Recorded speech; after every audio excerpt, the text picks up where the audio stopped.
So hey everyone, কেমন আছো সবাই? কিছুদিন আগে এক্স ও পার্ল মুভি এক্সপ্লেন করেছি, যার থার্ড পার্ট জুলাই মাসেই রিলিজ হওয়ার কথা আছে। যদি এখনো ভিডিও দুটো না দেখে থাকো তো এই ভিডিও শেষে অবশ্যই দেখে নিও। আজকের ভিডিওতে কথা বলবো 2022 সালে মুক্তিপ্রাপ্ত মুভি বারবারিয়ান নিয়ে।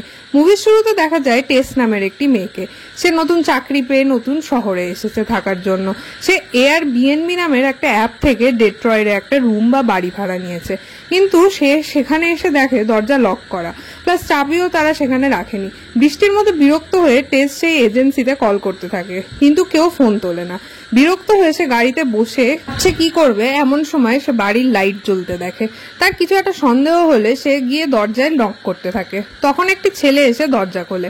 মেয়েটা তখন বলতে থাকে যে এই রুম তো সে বুক করেছে, তবে ছেলেটি এখানে কি করছে। ছেলেটি অবাক হয়, কারণ সেও এই সেম রুম বুক করেছে, মানে এখানে ডাবল বুকিং হয়ে গেছে। এক রুমে দুই ভাড়াটিয়া। বাইরে বৃষ্টি হয়, ছেলেটি মেয়েটিকে ভেতরে আসতে বলে। টেস ভেতরে আসে ও ওয়াশরুম যেতে যেতে সব চেক করতে থাকে, মানে ওখানে কিছু সন্দেহজনক আছে কিনা সেটা দেখতে থাকে। টেসের কাছে সবই নর্মাল লাগে। ছেলেটির নাম ছিল কিথ। টেসের পর বেরিয়ে যেতে চাইলে কিথ তাকে বলে যে এত রাতে বৃষ্টির মধ্যে সে যাবেই বা কোথায়। সারা রাত টেস গাড়িতে বসে কাটালে কিথেরও খারাপ লাগবে, তাই সে টেসকে বলে টেস চাইলে এখানে আজকের রাতটা থেকে যেতে পারে। এরপর কিথ চা বানাতে থাকে ও সেই সময় টেস বসে বসে অন্য জায়গায় কল করতে থাকে রুমের জন্য। কিন্তু রুম কোথাও খালি না পাওয়ায় কিথ টেসকে তার রুমে শুতে বলে আর নিজে সোফায় শুয়ে পড়বে বলে। ফার্স্টে রাজি না হলেও পরে টেস রাজি হয়ে যায়। শুতে যাওয়ার সময় সে কিথের ওয়ালেটের থেকে তার আইডেন্টি কার্ড দেখতে পায় আর তার ফোনে ছবি তুলে রাখে। বেশ বুদ্ধিমতী মেয়ে কিন্তু টেস। এরপর সে ফ্রেশ হয়ে এসে দেখে কিথ তাকে ওয়েলকাম করার জন্য ওয়াইন নিয়ে বসে আছে। কিথ কিন্তু আগেও একবার টেসকে চা অফার করেছিল, কিন্তু টেস অবভিয়াসলি সেটা খায়নি। এমনিতে সিচুয়েশনটা কতটা ক্রিপি বুঝতেই পারছো, একটা অচেনা লোকের সাথে অচেনা জায়গায় বৃষ্টির রাতে একা একা। টেস তো ওয়াইনও খেতে চায় না। এতে কিথের কোনো সমস্যা ছিল না, কারণ সেও ব্যাপারটা বুঝতে পারছিল। এরপর তারা বসে কথাবার্তা বলতে থাকে। কিছুক্ষণ কথা বলার পর তারা ঘুমোতে চলে যায়। ঘুমানোর আগে টেস ভালো করে বেডরুমের দরজা লক করে নেয়, কিন্তু মাঝরাতে কিছু অদ্ভুত সাউন্ডস পেয়ে তার ঘুম ভেঙে যায়। আরো অবাক হওয়ার বিষয় ছিল দরজাটা কিন্তু খোলা ছিল। ভয়ে ভয়ে সে বাইরে আসে ও দেখে কিথ সোফায় ঘুমোচ্ছে আর ঘুমের ঘোরে ভুলভাল বকছে। সে কিথকে জাগালে কিথ বলে ওঠে, কি হয়েছে? টেস প্রশ্ন করে তার রুমের দরজা খোলা, এটা কি সে খুলেছে? কিথ সাফ সাফ না বলে দেয়। বেচারা তো ঘুমিয়ে দুঃস্বপ্ন দেখছিল। এমন সময় বাড়ির পেছন দিকে অন্য একটা দরজা হালকা নড়তে দেখা যায়, মানে বাড়িতে অবশ্যই অন্য কিছুর উপস্থিত আছে। টেসের পর আবার ঘুমিয়ে পড়ে ও পরদিন রেডি হয়ে কাজে বেরোনোর সময় কিথের লেটার পায়। কিথ বেসিক্যালি লিখে গিয়েছে সে কাজের জন্য বাইরে যাচ্ছে, সন্ধ্যের দিকে ফিরে আসবে। টেস লেটারটা পড়ে একটু খুশি হয়, আফটার অল ইটস কিউট। এরপর টেসও নিজের জবের জায়গায় ইন্টারভিউ দিতে যায়। যাবার সময় সে আশপাশটা ভালোভাবে দেখে। একটু অবাকই হয় সে, কারণ ওই এলাকায় সব বাড়িগুলি ভাঙাচোরা পোড়ো বাড়ি, না তো সেই এলাকায় অন্য কেউ বাস করে। যাই হোক, তার ইন্টারভিউ বেশ ভালো হয় আর সে সিলেক্টেডও হয়ে যায়। ইন্টারভিউয়ার তাকে জিজ্ঞেস করে সে এখন কোথায় থাকছে। এতে টেস নিজের এলাকার নাম নিলে ইন্টারভিউয়ার অবাক হয়ে বলে ওখানে তো কোনো এয়ারবিএনবি সার্ভিস অ্যাভেলেবলই নেই, প্লাস জায়গাটা খুব একটা ভালো না, তাই টেস যেন বেশি দিন সেখানে না থাকে। বাড়ি ফেরার সময় টেস আবার এলাকাটা ভালোভাবে দেখতে থাকে আর অলরেডি ভয় পেতে থাকে, কারণ এবার সে নিজেও একটা নেগেটিভ ভাইবস পাচ্ছিল। সে সময় একটা লোক দৌড়ে তার দিকে আসতে থাকে আর তাকে বাড়িতে ঢুকতে মানা করতে থাকে। এতে টেস প্রচন্ড ভয় পেয়ে রুমে ঢুকে দরজা লক করে দেয় ও 911-এ কল করতে থাকে। লোকটি টেসকে বলতে থাকে এই বাড়ি ভালো না, সেফ না, তুমি চলে যাও। অপরদিকে টেস 911-এ নিজের হাল বলে, বাট কোনো ইউনিট অ্যাভেলেবেল না থাকা অপারেটর তাকে শান্ত হতে বলে ও ইউনিট অ্যাভেলেবেল হলেই তার কাছে পাঠাবে জানায়। ততক্ষণে লোকটি সেখান থেকে চলে গিয়েছিল আর টেসও নিজের ব্যাগ গোছানো শুরু করে দিয়েছিল বাড়ি ছেড়ে চলে যাবার জন্য। কিন্তু টেস একটু শান্ত হয় ও ওয়াশরুমে যায়। সেখানে টয়লেট পেপার শেষ হয়ে গেছে দেখে টয়লেট পেপার আনতে তাকে বেসমেন্টে যেতে হয়। টেস জানতো না যে বেসমেন্টের দরজাটা একা একাই বন্ধ হয়ে যায়, ফলে সে বেসমেন্টে ফেসে যায়। এদিকে তার ফোন আবার ওপরেই রয়ে গিয়েছে। কি করবে, কিভাবে বেরোবে ভাবতে ভাবতে সে দেয়ালে একটা দড়ি দেখতে পায়, যেটা ধরে টান মারতেই বেসমেন্টের ভেতরে আরো একটা সিক্রেট দরজা খুলে যায়।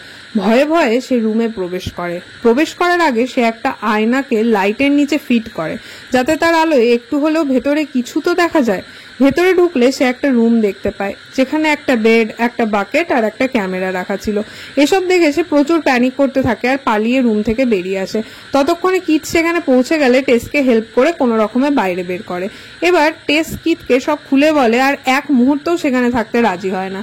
কিথ টেসকে শান্ত করার চেষ্টা করতে থাকে, ও শেষে বলে আচ্ছা ফাইন, আমি নিচে যে চেক করছি নিচে কেউ আছে নাকি, ততক্ষণ তুমি ওয়েট করো, কারণ আবার যদি দরজা লক হয়ে যায় আমাকে বের করার জন্য তো কেউ থাকবে না। টেস এতে রাজি হয়, ও ওয়েট করতে থাকে। কিন্তু যখন অনেকটা সময় কেটে যায় আর কিথ ওপরে আসে না, তখন টেস চেয়ার দিয়ে দরজায় ঠ্যাক না দেয় যাতে দরজা আবার লক হয়ে না যায় আর নিচে যায়। সেই সিক্রেট রুমে সে কিথকে দেখতে পায় না। আরো খানিক আশেপাশে তাকালে টেস আর একটা দরজা দেখতে পায়, যেটা খুললে আরো একটা বেসমেন্টের সিঁড়ি পাওয়া যায়। মানে বেসমেন্টের ভেতর আর একটা বেসমেন্ট রয়েছে। সে কিথকে ডাকলে নিচ থেকে কিথ হেল্প চায়। ভয়ে ভয়ে সে নিচে নামতে থাকে। নিচে সে অনেক খাঁচা দেখতে পায়, যা দেখে সে আরো ভয় পেয়ে যায়। আর একটু এগোতেই সে কিথকে দেখতে পায়, কিন্তু কিথ প্রচন্ড ভীত ছিল আর টেসকে বলছিল এখানে কেউ আছে, সে আমাকে কামড়ে দিয়েছে, আমাদের এখনই পালাতে হবে। এসব শুনে টেস আরো ভয় পেয়ে যায়। তখন হঠাৎই সেখানে অদ্ভুত দেখতে একটি মহিলা আসে ও কিথের মাথা দেওয়ালে ঠুকে ঠুকে তাকে মেরে ফেলে। এরপর সিন শিফট হয়ে যায় অন্যদিকে, যেখানে এজে নামের একজন অ্যাক্টরকে দেখানো হয়। তার কো অ্যাক্ট্রেস তার নামে মোলেস্টেশনের কেস করে দিয়েছে। ফলে সে তার ম্যানেজারের সাথে কথা বলতে যে সে দুটো কেস লড়তে চাচ্ছে, তো তার কি করা উচিত। এতে ম্যানেজার তাকে জানায় যে তার কাছে এনাফ টাকা পয়সা নেই, তাকে হয়তো নিজের কিছু প্রপার্টি বিক্রি করতেও হতে পারে, প্লাস 3 মাসে সে হয়তো পথে নেমে যাবে। ইভেন তার ম্যানেজারও তার হয়ে আর কাজ করবে না বলতে থাকে। বিরক্ত হয়ে এ যে নিজের লয়ারকে কল করে বলতে থাকে সে মেয়েটির সাথে কথা বলতে চাচ্ছে। এতে লয়ার সাফ সাফ না করে, কারণ এতে কেস আরো বিপরীতে যেতে পারে। সে এজেকে স্টেটের বাইরে যেতেও মানা করে দেয়, কারণ যে কোনো মুহূর্তে তাকে অ্যারেস্ট করা হতে পারে। বিরক্ত হয়ে এজে নিজের একটা বাড়িতে থাকতে চলে যায়, যে বাড়িটা কিন্তু সেই একই বাড়ি যেখানে টেস অ্যান্ড কিথ থাকতে গিয়েছিল। এই বাড়ির আসল মালিক তো এজে, কিন্তু ভেতরে সে অন্যদের জিনিসপত্র দেখতে পেয়ে বিরক্ত হয় যে এখানে আবার কারা এসে থাকা শুরু করেছে। এরপর সে এজেন্সিতে কল করলে সেখান থেকে তাকে বলা হয় যে এই বাড়িটা কদিন আগে রেন্টে দেওয়া হয়েছিল, কিন্তু এখন তো এখানে কেউ ভাড়া নেই। এরপর ফোনটা কেটে দেয়, যেটা একটু অদ্ভুত ছিল। কেউ যেন ইচ্ছে করে এই বাড়িতে সবাইকে ভাড়া দেওয়ার জন্য পাঠাচ্ছিল। যাই হোক, সে বেসমেন্টের দরজা থেকে চেয়ারটা সরিয়ে নেয়, যার ফলে দরজা লক হয়ে যায়। এরপর সে এক বন্ধুর সাথে দেখা করতে যায় ও তার কাছে নিজের সব অপরাধ স্বীকার করে, যে সে শুরুতে কাইন্ড অফ ফোর্স করেছিল মেয়েটাকে, বাট পরে সে ভেবেছিল মেয়েটা মেবি এনজয় করছে, যখন কিনা ব্যাপারটা মোটেই এমন ছিল না। তো বাড়ি ফিরে এসে সে মেয়েটিকে সরি বলেও ঘুমিয়ে যায়, মানে তার কো অ্যাক্ট্রেসের কথা বলা হচ্ছে। পরদিন সকালে সে চিন্তা করে বেসমেন্টে চেক করে দেখা যাক কিছু পাওয়া যায় কিনা। একটা চাকু আর টর্চ নিয়ে সে বেসমেন্টের দিকে গেলে নিচে কারোর হাঁটা চলার আওয়াজ পায়। ফলে সে নেমে আসে আর টেসের সেট করা আয়না দেখতে পায়। এরপর সে সেই সিক্রেট রুমের খোঁজ পায়। এতে এজে বিশাল খুশি হয়, কারণ বেসমেন্টে এমন রুম থাকলে এরিয়াটা বেড়ে যায়, তো বাড়ি বেচলে সে একটু বেশি টাকা পেতে পারে। এর জন্য এজে ওপর থেকে ফিতে নিয়ে রুম মাপতে যায়। মাপতে মাপতে সে খাঁচাগুলো দেখে, আরো স্পেস দেখে, আর ফাইনালি আর একটা রুম দেখতে পায় যেখানে টিভি চলছিল আর টিভিতে ব্রেস্ট ফিডিং শেখানো হচ্ছিল। তখন হঠাৎ এজের ফিতেতে টান পড়ে আর কিছু একটা দৌড়ে তার দিকে আসতে থাকে। ভয়ে এজে পালাতে চেষ্টা করে, কিন্তু সে অদ্ভুত আকারের মহিলা এজেকে ধরে একটা খাঁচায় ফেলে বন্ধ করে দেয়। তখন সেখানে আমরা টেসকে দেখি, মানে টেস তখনও মরেনি, বন্দি হয়ে আছে। টেস কিথকে চুপ করতে বলে আর সাথে সাথে মুভি ফ্ল্যাশব্যাকে চলে যায়। এবার এই বাড়ির আসল মালিক ফ্র্যাঙ্ককে দেখানো হয়, যে আগে এখানে থাকতো। সে শপিং মলে গিয়ে বাচ্চাদের ডাইপার ও কিছু টুকটাক জিনিস কিনে একটা মেয়ের পিছে পিছে যেতে থাকে। এরপর সে প্লাম্বার হিসেবে তার বাড়িতে ঢোকে আর বাথরুমের জানলাটা খুলে রেখে দেয়। বাড়িতে ঢোকার সময় এক প্রতিবেশী তাকে বলে তারা এখান থেকে শহরে চলে যাচ্ছে। এতে ফ্র্যাঙ্ক উত্তর দেয় সে কখনো এই জায়গা ছেড়ে যাবে না। বাড়িতে ঢুকে ফ্র্যাঙ্ক বেসমেন্টের দরজা খোলে আর অনেক মেয়েদের কষ্টে চিৎকারের আওয়াজ শোনা যায়। এখানে এই সিন শেষ হয়। পর আবার টেস ও কিথকে দেখানো হয়। টেস কিথকে বলতে থাকে ভয় না পেতে, কারণ সে ভয় না পেলে এই মহিলা তাকে কিছুই করবে না। তখনই ওই মহিলা উপর থেকে ফিডিং বোতল বাড়িয়ে দেয় ও কিথকে খেতে বলে। টেস কিথকে বলতে থাকে খেয়ে নাও, তুমি যদি ওর বাচ্চা হওয়ার নাটক করো তবেই তুমি বাঁচতে পারবে। কিন্তু কিথ ভয়তে কিছুই খায় না। এতে সে মহিলা খাঁচায় নেমে আসে আর টেসকে বাচ্চার মতো আদর করতে থাকে। টেস তো বুঝেই গিয়েছিল বাঁচতে গেলে বাচ্চার মতোই করতে হবে, ফলে সে শান্ত থাকে। কিন্তু সেই লেডি যখন কিথের কাছে যায়, কিথ ভয়ে চিৎকার করতে থাকে। এর ফলে ওই মহিলা কিথকে টেনে সেই টিভিওয়ালা রুমে নিয়ে যায় আর ব্রেস্ট ফিডিং করাতে থাকে। মানে এই অদ্ভুত মহিলা সবাইকে নিজের বাচ্চা ভাবে আর কি।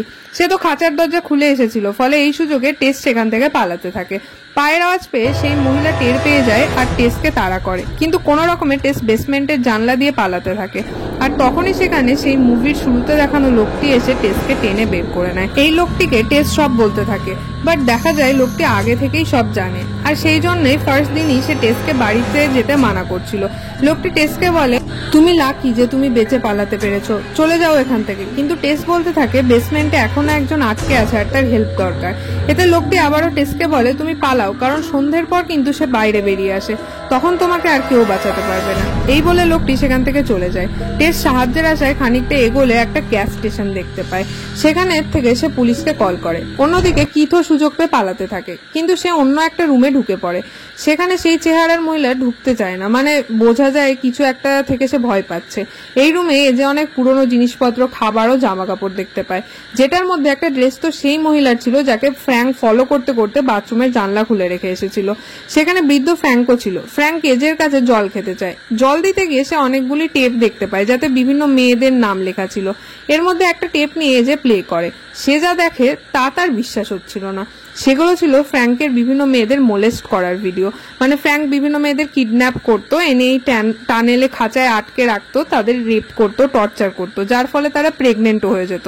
আর সেই সব বাচ্চাদেরও সে এখানে রাখতো, তাদেরও মোলেস্ট করতো। এত কিছুর মধ্যে ফ্র্যাঙ্ক নিজেকে গুলি করে এজের সামনে শেষ করে ফেলে। অন্যদিকে পুলিশ তো টেসের কোনো কথাই বিশ্বাস করে না, টেসকে পাগল ভেবে পাত্তা দেয় না। টেসের পর জানলা ভেঙে বাড়ির ভেতর ঢোকে আর গাড়ির চাবি নিয়ে গাড়ির ভেতর বসে ওয়েট করতে থাকে। অন্ধকার হতে ওই মহিলা বেরিয়ে আসলে টেস গাড়ি দিয়ে তাকে দেওয়ালে ঠেসে ধরে, তখন সেই মহিলা অজ্ঞান হয়ে যায়। এই সুযোগে টেস বেসমেন্টে ঢোকে কিথকে খোঁজার জন্য। কিথ তো অন্যদিকে ফ্র্যাঙ্কের গান নিয়ে পালাচ্ছিল। সে ওই মহিলা ভেবে টেসকেই গুলি করে বসে। এরপর নিজের ভুল বুঝতে পেরে টেসকে কোনো রকমে নিয়ে বাইরে আসেও পালাতে থাকে। তারা দেখে সেই মহিলা তখন আর ওখানে নেই, মানে যেখানে সে অজ্ঞান হয়ে পড়েছিল। তখন সেই লোকটি তাদের নিজের থাকার জায়গায় ডেকে নেয়। এরপর তারা লোকটিকে প্রশ্ন করে যে এই মহিলাটি কে। এতে লোকটি বলে এই মহিলা 40 বছর ধরে এই বাড়িতে থাকে। এতে এজে অবাক হয়ে বলে কিন্তু বাড়ি তো আমার। তখন লোকটি বলে পেন পেপারে হয়তো বাড়ি তোমার, কিন্তু এই মহিলা ফ্র্যাঙ্কের মেয়ে। আর ফ্র্যাঙ্ক বেসমেন্টে সব মেয়েদের আটকে রেখে অ্যানিমাল ব্রিডিং এর মতো একের পর এক বাচ্চা বানাতো। ফ্র্যাঙ্ক এই অদ্ভুত মহিলার থেকেও বড় মনস্টার। এজে এরপর বলতে থাকে তাদের টেসকে হসপিটালে নিয়ে যেতে হবে। লোকটি বলতে থাকে মহিলাটি এই জায়গায় কখনো ঢোকে না, তো তারা সেফ আছে। রাতে মহিলা সব জায়গায় ঘোরাফেরা করে, তাই তাদের এখন এখানেই থাকতে হবে। বাট বাট বাট এটা বলার সাথে সাথেই সেই মহিলা সেখানে চলে আসে আর লোকটিকে মেরে ফেলে। ভয়ে কিথ আর টেস ট্যাঙ্কির ওপর উঠে পড়ে, কিন্তু টেনশনে কিথের হাত থেকে বন্দুক পড়ে যায়। মহিলা ওপরে উঠতে থাকে আর নিজেকে বাঁচানোর জন্য কিথ টেসকে ধাক্কা মেরে নিচে ফেলে দেয়। টেসকে বাঁচানোর জন্য মহিলাটি আবার নিচে ঝাঁপ দেয়, কারণ সে তো টেসকে নিজের বাচ্চা ভাবছিল। কিথ আবার তাড়াতাড়ি নিচে নেমে আসে আর দেখে টেস বেঁচে আছে। সে আবার টেসকে তুলে ভালো ভালো কথা বলতে থাকে। শুরু থেকেই টেস কিথকে বাঁচানোর জন্য কত কি করছে, অথচ কিথ যতই ভালো হওয়ার চেষ্টা করুক নিজের স্বার্থে সে যা খুশি তাই করতে পারে। নিজেকে বাঁচানোর জন্য সে অন্যকে মেরেও ফেলতে পারে। মানে সে কিন্তু অনেকটা ফ্র্যাঙ্কের মতোই, সেও মেয়েদের সাথে খারাপ কাজ করেছে, প্লাস সেও স্বার্থপর হচ্ছে, তো কাইন্ড অফ সেও ফ্র্যাঙ্কের মতোই কিন্তু মনস্টার। ইতিমধ্যে সেই লেডিও জেগে ওঠে, কারণ সেও কিন্তু তখনও মরেনি, আর কিথের গলা চেপে ধরে, কারণ কিথ তো তার বাচ্চাকে ধাক্কা মেরেছে। এরপর সে কিথকে মেরে ফেলে আর টেসকে আদর করতে লাগে। এই সময় টেস মহিলাকে গুলি করে শহর থেকে পালিয়ে যায়, আর এখানেই মুভিটা শেষ হয়ে যায়। এই মুভিটার IMDb রেটিংও বেশ ভালো। আর কিছু মুভি হয় না যে এক্সপ্লেনেশন শোনার থেকে দেখলে পরে বেশি এনজয় করা যায়, মুভিটা অনেকটা তেমন। মুভিটার মধ্যে কনসেপ্টটা যে খুব অন্যরকম ছিল সেটা বলবো না। এরকম বেসমেন্টে আটকে রাখা, টর্চার করা, রিয়েল লাইফেরও মানে ট্রু ক্রাইম ইনসিডেন্ট রয়েছে। তো মুভির ক্ষেত্রে সেটা সেরকম কোনো আহামরি জিনিস না, শুধু এই যে মাদারের যে কনসেপ্টটা অ্যাড করা হয়েছে সেটা একটু অন্যরকম ব্যাপার। আর ফ্র্যাঙ্ক কেন সুইসাইড করলো, মেবি ফ্র্যাঙ্ক জানতো যে সে যদি বাইরে বেরোয় সমাজ তো তাকে কোনোদিনই একসেপ্ট করবে না, তো তার লাইফ যা তা এখানেই, সেই জন্যই হয়তো সে নিজেকে শেষ করে দেয়। আর মুভিটা এখানেই শেষ হয়।